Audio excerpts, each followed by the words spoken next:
how you can disable floating flow bar in Wispr Flow.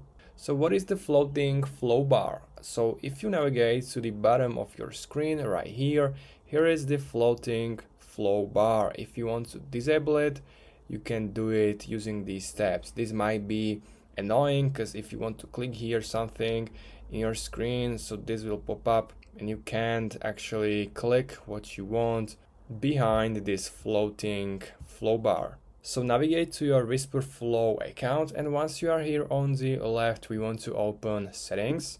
And once you are in your settings, go to system, again on the left side. Now find app settings and option show flow bar at all times. So if you turn off this switch button, the flow bar is no longer here, so you cannot use it from here, from the bottom of your screen.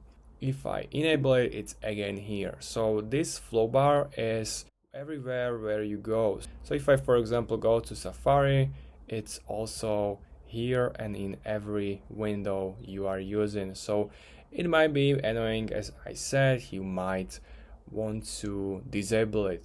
So that's basically all you need to do. If you have any questions, make sure to comment. Also, make sure to subscribe and see you next time.